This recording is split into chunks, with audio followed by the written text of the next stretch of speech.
retired guy busy. Yeah. He's cooking, man. He's cooking with gas. He's staying busy. Yeah, but listen, my father-in-law is retired as well, and he's busier now than he was before, But stay moving, stay alive. That's right. All right, folks. If you don't know Mr. Bill Hall, coach, and you were athletic director for a bit there. I was AD for about 9 years. 9 years. He's got a long history in Northwood, and the man is, I think you're happy, aren't you? Because he's got a couple of his former players, student athletes, coming back here to Chatham County. He's got someone coming over back to Northwood, Dalton, and he's got this man being the AD over at Seaforth. It's a very exciting time for me. I mean, I'm excited for Jared and his opportunity at Seaforth. I mean, I still can't pull for him on certain Friday nights against Northwood. However, I'm really excited about Chatham County football right now. Dalton getting a head job at Northwood.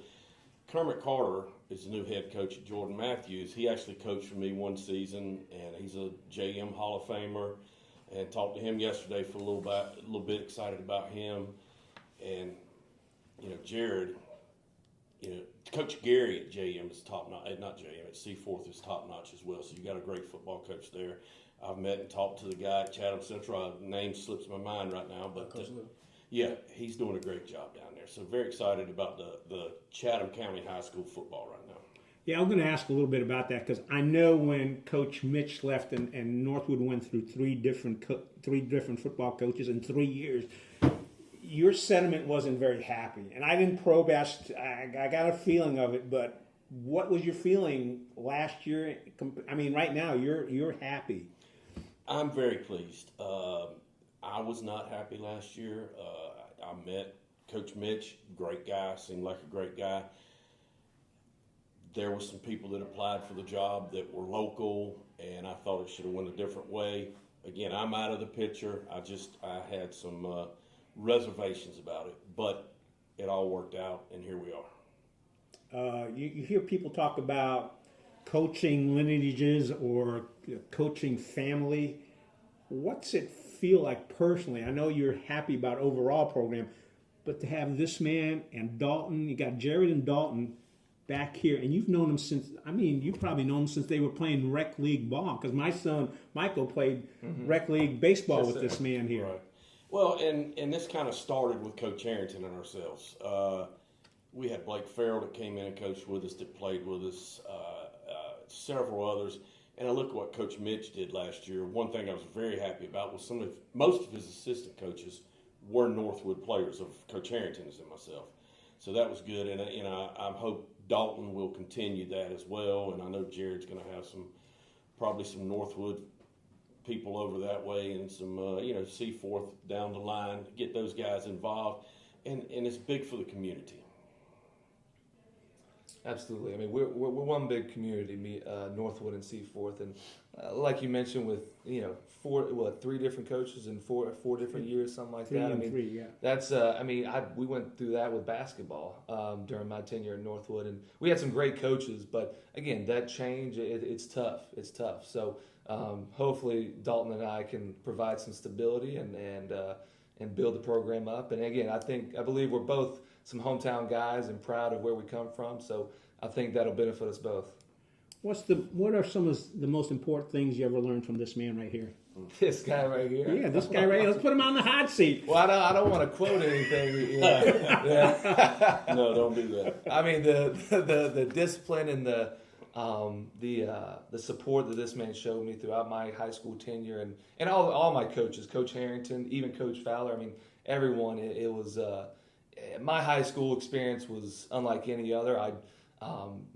There was ups and downs, and as an athlete, I had to fight through, battle through, and those things, build character, build you into who you are. But to have this man in my corner and throughout my tenure and continuing on to today and in the future, it's one thing. Again, with Amy, the experience he gave us as athletes, me as an athlete in Northwood, and Coach Hall, it's something that to have the opportunity to give that same experience to the kids at Seaforth, the kids in this community, I feel like is something I don't take lightly, and I'm excited to be a part of.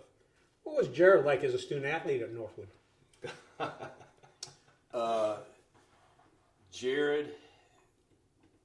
I won't say he busted his butt in the weight room, but he did enough to get by. He did work hard in the weight room, but on the field, on the practice field, on the game field, he would do whatever it took. We asked this man to play all kinds of positions. He was probably known as a defensive player more so than an offensive player, but when it came time to nominate him for the East-West All-Star game, I nominated him as a receiver, and he made the East-West All-Star game as a receiver. When we were looking for colleges, Columbia came to mind, and he had a big interest in Columbia. It didn't work out. Had a big interest in going to Carolina as a preferred walk-on, and we got that done, and I got to go up there and see him play a couple times, and that was fun. But as a player from Northwood, what sticks out in my mind is he would do anything you ask of him, whether it would be O-line, tight end, wide out, outside linebacker, inside linebacker, corner safety. I don't think he came off the field his senior year. I mean, maybe on a kickoff team, maybe on kickoff return. I know he was on the extra point team because we used him to fake a couple extra points and get some 2-point conversions several times. So, yeah, he would do anything you asked of him on the field. So did just enough in the weight room, but you wouldn't take him off the field when it came to game time. Listen, I came in a lightweight for sure. I remember, I tell this story to my athletes all the time. I remember running. I was in Coach Hall's. I think it was in weightlifting all 4 years. So the effort was there. The effort was there. It was just a long process. I remember freshman year. It was like we maxed out for the first time, tested out, and I think I hit like 100. And I was I don't know how much I weighed, soaking wet. It was not a lot. So I was a basketball player at that point. So, yes, he was. They gave me I wore I think a Kevin Durant cutoff first freshman year to football practice. Shouldn't have done that. But Coach Harrington gave me hell for that. But I remember walking through the hall and I was feeling decent about it. And I was like, I walked by Coach Hall in the hallway. I'm gonna get that. I think I failed at 105 or I'm like looking back. I'm like, this freshman just came up saying, I'm gonna get that 105. I'm like, and meanwhile I got this guy Christian. I mean, he was a big dude. I think he was putting up 315. There were some big seniors back in that day. But I tell the kids I started at 100, and I think my max went over to 4 years of consistent lifting, like we talked about with strength. I mean, you stay consistent with it. My max was over 260 or something like that. I mean, that's 40 pounds every year. You stay consistent. When did you have your growth spurt? Because you did. I mean, you went by your senior year, and when you were playing at Carolina, we'll talk about that as well. I mean, there was that spurt.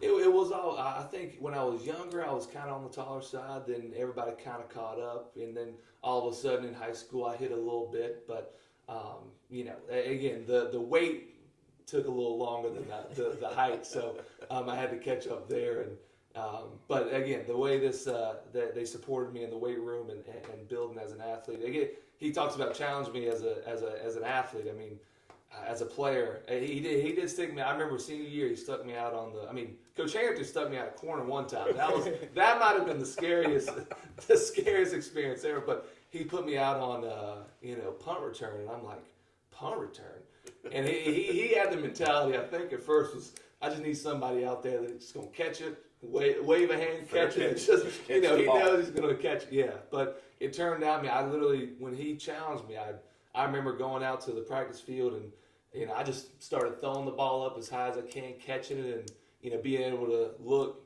read, find the hole, and that benefited me. Just taking that time to accept the challenge and jump out there, and I ended up maybe returning a couple, 2 or 3 for touchdowns. And we had a good team with Coach BJ back there as well, returning with me. So yeah, definitely definitely a great experience. Well, as a coaching staff, you knew who you could challenge, and you knew who you didn't want to challenge. I mean, challenging Jared was always easy because he was going to come.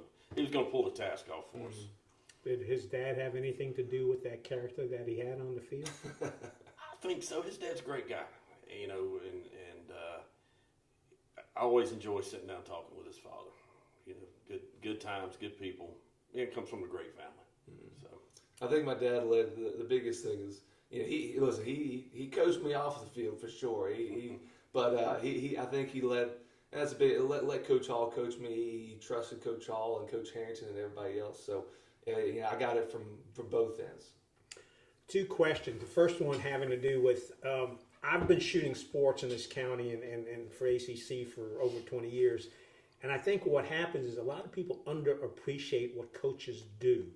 I think what I've seen with you and other good coaches is you're not just coaching the sport, you're coaching for life. right.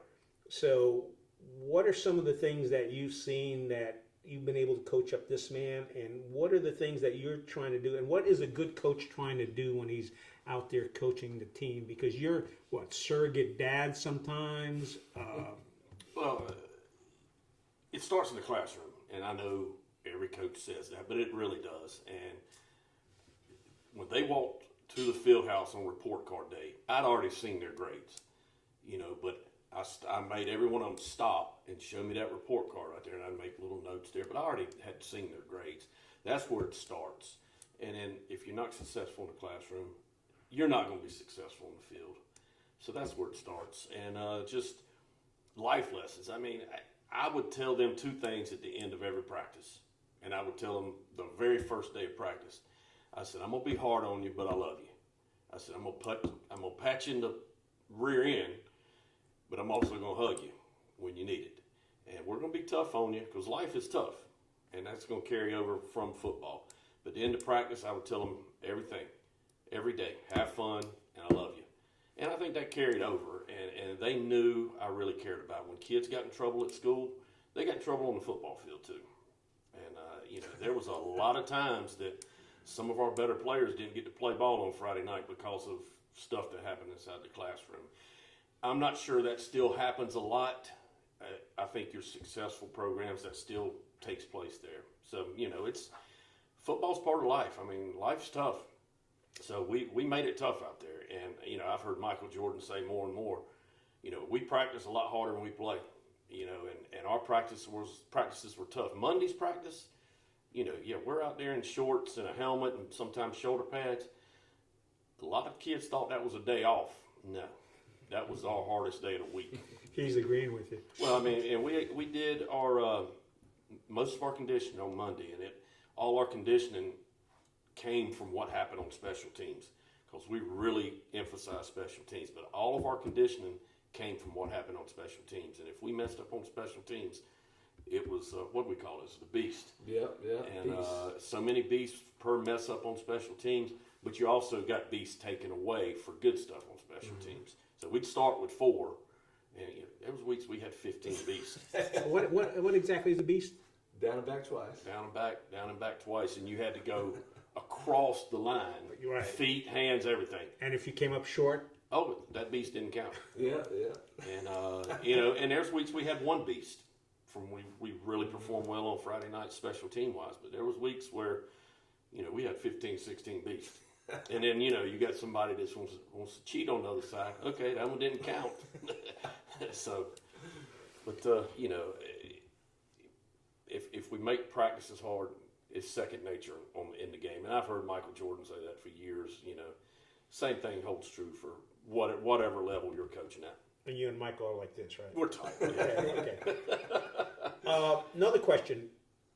Did you find that your student, again, being how long you were in the classroom and on the field as a coach and AD, did you find that your student athletes performed better in class and also performed better in life because of the fact that they were student athletes in school? Most definitely. I mean, I manage a store now, and I see a lot of my student athletes come in there, former student athletes come in there, and kids I hadn't seen in 20 years, 25 years. Coach Hall, just come up and hug me, and they tell me stories, and most of them I remember. Some of them I have no clue what they're talking about. But yeah, you look at your successful people in Chatham County now and around the state and around the country. They were successful students first and student athletes second. All right, Sheba and I have talked about this for several times, is dual sports. You played basketball and football. you had to deal with people playing basketball and football. What are both your feelings on playing multiple sports, whether it's 2 or 3 sports? I wanted my kids to play 3 sports. I did. We had the weight room open after school for the ones that did not play 3 sports. The most aggravating thing to me is those kids that only played football that would not show up in the weight room after school. That was the ones that really got me. I wanted my 2 and 3 sports stars to be in my weightlifting class. That way they are getting that weightlifting in, get some conditioning in as well. And for the most part, that worked. But yeah, I wanted my kids. I was a 2-sport athlete, football and baseball. I was 5'8", so I wasn't playing basketball. I was almost all conference in church league basketball, but Church league. Church almost all conference. But I wanted my kids to play 2 or 3 sports for sure. Absolutely. You see a lot of specialization today, and it's it's not a problem where if kids want to be great at one sport, that's you don't want to take away from that. But the value you see in playing multiple sports, it's immeasurable. I mean, I tell kids all the time, like, hey, name a quarterback in the NFL, and they say, oh, Russell Wilson, or maybe that's not the first name that comes up. He's a Steeler now, so that's the first thing that comes to my mind. But yeah, hey, look, he was drafted in the MLB. I mean, he named Patrick Mahomes. He played baseball and basketball. He's a 3-sport athlete. You name any professional athlete, most of the time those guys are at least 2-sport athletes, if not 3. So the value you see, ideally, you can just this guy played 2 or 3 sports. I mean, it's something I value a lot from my time at Northwood and throughout my childhood, just playing multiple sports, and it's definitely something I want to bring to Seaforth for sure. It supports the whole program. If you have your best player playing basketball, playing football, and you got something in the spring, or just those 2, I mean that makes the program better. What do you do about kids that aren't good enough to play on a team, but you don't want them sitting at home doing this all the time? Are there options available to them, or do you get them involved in weight training? What are the options for somebody? Because I think we kind of could agree that sitting at home and just playing video games is not the healthiest option. Right. Well, again, we open the weight room Monday through Thursday.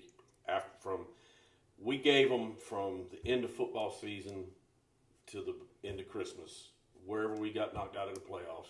For 5 years there, we made it to the 3rd round. So we went to Thanksgiving, but we would give them that month to January off. Basketball guys were doing their thing, wrestling guys were doing their thing. But after Christmas, we expected those guys in the weight room. And we couldn't mandate it, we couldn't force them, but we would start off with 50, 60 a day in the weight room, and it would dwindle down to about 40 for the most case. And so we had them doing something. And the best thing that happened in the last 8 or 10 years of my head coaching career is the players kind of took charge of it. We had a group of kids that came in, and if they had kids not doing anything and not showing up to that weight room, not being an athlete somewhere else, those guys would go get them. All right, you're coming to the weight room today. I don't have a ride. We'll get you a ride. So that was the big thing. And the more player leadership you got, the easier it is on the head coach and the assistant coaches. Any plans for Seaforth? I mean, that's the culture right there you want to build. Players accountable to each other. I mean, being accountable to coaches is one thing, but being accountable to players, that's something else. So building a culture like that, I feel like that foundation for that culture is already built. Now it's just time, like I mentioned earlier, is just build on top of it. So definitely going to bring something like that to Seaforth.